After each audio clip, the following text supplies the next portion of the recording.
Hello everyone and नमस्ते। आप सभी का एक बार फिर से स्वागत है मेरे यूट्यूब चैनल रूहानी किस्से में। तो कैसे हैं आप सब? आशा करती हूँ आप सभी लोग अपने अपने जीवन में मस्त, खुश, स्वस्थ और व्यस्त होंगे। आज मैं आप सभी के लिए एक और इंटरेस्टिंग कहानी, हॉरर स्टोरी, सच्ची घटना लेकर आ गई हूँ जो कोलकाता के बारे में है। कोलकाता का रेड स्टोन हाउस। क्या आप जानते हैं कि कोलकाता में एक ऐसा घर है जहां आज तक कोई जिंदा नहीं बचा? क्या आप भूत प्रेत को सिर्फ कहानियां मानते हैं? तो ये सच्ची घटना आपके रोंगटे खड़े कर देगी। तो चलिए जानते हैं क्या है इस कहानी में।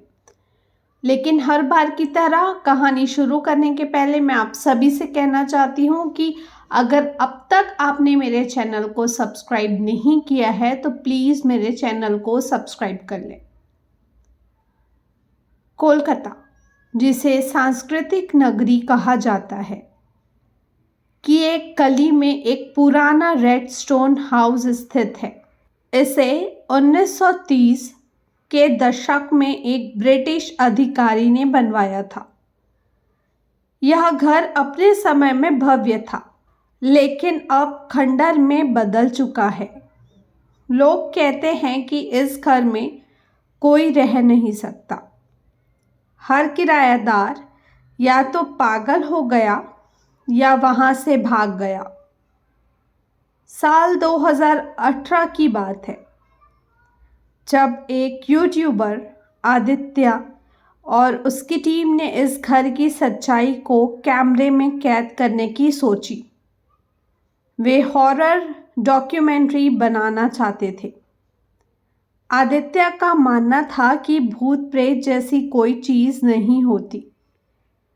उन्होंने रात के समय उस घर में घुसने का फैसला किया। आदित्य और उसकी टीम के मेंबर्स का नाम मैं आप सभी को बताती हूँ। नेहा, विक्रम और रोहन कैमरे और अन्य उपकरणों के साथ घर में प्रवेश किए। जैसे ही वे अंदर पहुंचे, उन्हें अजीब सी ठंड महसूस हुई, जबकि बाहर गर्मी थी। घर की दीवारों पर खून जैसे निशान थे और हवा में अजीब सी गंध थी। नेहा ने कहा, मुझे यहाँ कुछ अजीब लग रहा है, हमें यहाँ से चलना चाहिए। लेकिन आदित्य ने उसे शांत कराते हुए कहा, यह सब मन का वहम है, चलो रिकॉर्डिंग शुरू करना है। जब वे पहली मंजिल पर पहुंचे तो उन्हें एक पुरानी झूले वाली कुर्सी मिली जो अपने आप हिल रही थी। विक्रम ने मजाक में कहा, यह हवा की वजह से होगा। लेकिन तभी नेहा की चीख निकली।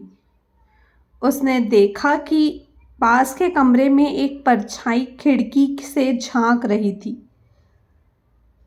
पहली रात की फुटेज में कुछ खास नहीं दिखा, लेकिन आदित्य की जिद थी कि वे वापस जाएं। दूसरी रात वे गहराई में जाने का फैसला करते हैं। जैसे वे बेसमेंट में पहुंचते हैं, वहां का माहौल और भी डरावना बन जाता है। रोहन ने एक दीवार पर उकेरे गए अजीब सी चिन्ह देखे।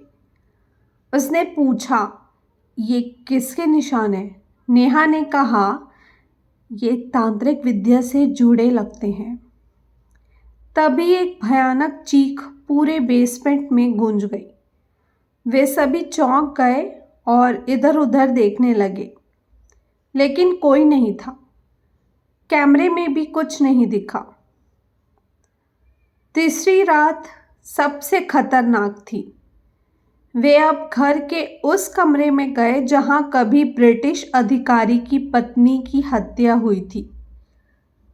कमरे में कदम रखते ही दरवाज़ा अपने आप बंद हो गया। चारों तरफ से अजीब सी आवाज़ें आने लगी। तभी नेहा ने ज़मीन पर पड़े एक पुराने अखबार के टुकड़े देखे। उसमें लिखा था कि इस घर में एक ब्रिटिश अधिकारी ने अपनी पत्नी को जिंदा दीवार में चुनवा दिया था, क्योंकि उसे शक था कि उसकी पत्नी उसे धोखा दे रही है। जैसे ही उन्होंने अखबार पढ़ा, कमरे का तापमान अचानक गिरने लगा। आदित्य ने महसूस किया कि उसके कंधे पर किसी ने हाथ रखा है। उसने पलट कर देखा तो वहां एक औरत खड़ी थी, जिसका चेहरा विकृत था और आंखें जल रही थी। वह औरत जोर जोर से हंसने लगी।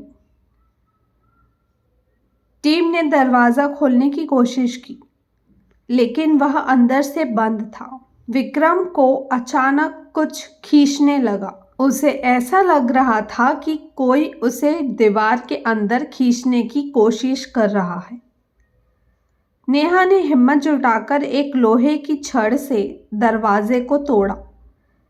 किसी तरह वे बाहर भागे, लेकिन उनके कैमरे में कुछ ऐसी चीज़ें कैद हो गई जिन्हें देखकर वे दंग रह गए। फुटेज में साफ दिखा कि जब विक्रम को कुछ खींच रहा था तो पीछे एक साया था, और जब उन्होंने दरवाज़ा तोड़ा तो वह औरत हंसते हुए उनके पीछे भागने की कोशिश कर रही थी। उस घटना के बाद आदित्य ने वह फुटेज YouTube पर अपलोड किया, लेकिन वीडियो को कुछ दिनों में ही हटा दिया गया। उसकी टीम के सभी सदस्य गंभीर मानसिक तनाव में आ गए और आज भी वे इस घटना का जिक्र नहीं करते। रेडस्टोन हाउस आज भी कोलकाता में वीरान पड़ा है। जो भी वहां जाता है वापस लौटकर नहीं आता। तो दोस्तों, इतनी ही थी आज की कहानी। ये कहानी कैसी लगी मुझे कमेंट बॉक्स में कमेंट ज़रूर करिएगा।